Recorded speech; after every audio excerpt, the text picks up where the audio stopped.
नमस्कार दर्शक बंधु आज हूँ एप्रिल मास 5 तारिख शनिवार आई सकाल देश विदेश आरंभ कर गुरुत्वपूर्ण टॉप न्यूज अपडेट पाइपर। या पूर्व आपको अनुरोध वीडियो को लाइक कर चैनल को सब्सक्राइब करदे। चलतु लेट कर खबर पर नजर पकाइबा। प्रथम खबर 10 और 500 टंकिया नोट को नहीं आसिला बड़ अपडेट। आरबीआई गवर्नर कहले भारतीय रिजर्व बैंक आरबीआई पक्षर एक गुरुत्वपूर्ण घोषणा कर आरबीआई खूब शीघ्र महात्मा गांधी फोटो थिबा 10 टंका और 500 टंका नोट को जारी करिवो। एही नोट गुड़िक नुआ गवर्नर संजय मालहोत्रा दस्तखत करी एही नोट गुड़ी को डिजाइन पूर्व महात्मा गांधी नुआ सीरीज नोट सहित समान रहिबो। केवल गवर्नर को दस्तखत रे परिवर्तन हेबो। आरबीआई स्पष्ट करछि जे पूर्व जारी होइतबा 10 टंका एवं 500 टंकार समस्त नोट आगामी दिन मध्य आईनगत मुद्रा भाव वैध रहिबो। एहा द्वारा साधारण लोकंकु कोनोसी असुविधा हेबो नाही बोली कुहा जाउछि। संजय मालहोत्रा 2024 डिसेंबर रे आरबीआई रो 26तम गवर्नर भाव दायित्व ग्रहण करथिले। तांको नेतृत्व रे एही नुआ नोट जारी हेबाकु जाउछि। एहा पूर्व आरबीआई 50 टंका 100 टंका एवं 200 टंका नोट रो मध्य दस्तखत सहित जारी करिबा घोषणा करि सारिछि। पदपेक्ष मुद्रा परिचालन रे एक नियमित प्रक्रिया बोली आरबीआई पक्षरु कुहा जायछि। नुआ गवर्नर दस्तखत सहित नोट जारी करिबा भारतीय रिजर्व बैंक रो एक परस्परा रहि सारिछि। एही नुआ नोट बाजार रे आसीबा पर लोकंकु सचेतन करिबाकु एवं पुराना नोट को नै आकंतिक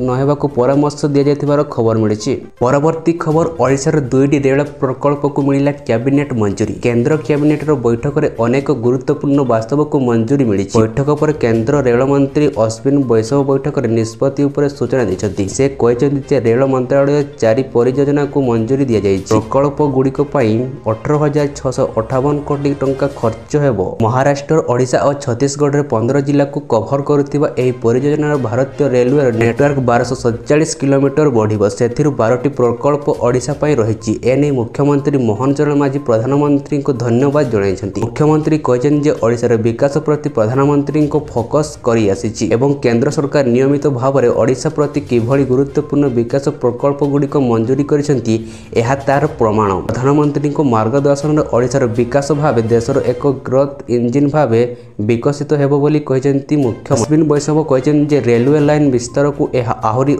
गतिशील द्वारा भारतीय रेल उन्नत दक्षता पाइबा सह विश्वसनीयता बढ़िबो। से कहिसेंती जे मल्टी ट्रैक वास्तव रेल और परियोजना को सुगम करिवो एवं भीड़ नियंत्रण रखिबार खबर मिलिछि। परवर्ती खबर एप्रिल 11 रु ओडिसा रे लागू हेबो आयुष्मान भारत। एप्रिल 11 रु ओडिसा रे लागू हेबो आयुष्मान भारत। सेथि पई ओडिसा आछंती बीजेपी राष्ट्रीय अध्यक्ष जेपी नड्डा 10 तारिख राति रे भुवनेश्वर पहुंचीबे। नड्डा 11 रे आयुष्मान भारत शुभारंभ करिवे। एही सरकार स्वास्थ्य बीमा योजना अंतर्गत आयुष्मान कार्ड गरीब श्रेणी एवं अभावी लोकों को दिया जायछि। एहा माध्यम रे जणे मागणा स्वास्थ्य सेवार लाभ पाई थांती। 5 लाख टंका पर्यंत मागणा स्वास्थ्य बीमार लाभ पाइबा को हेले लोकों पाखरे आयुष्मान कार्ड थिबा आवश्यक।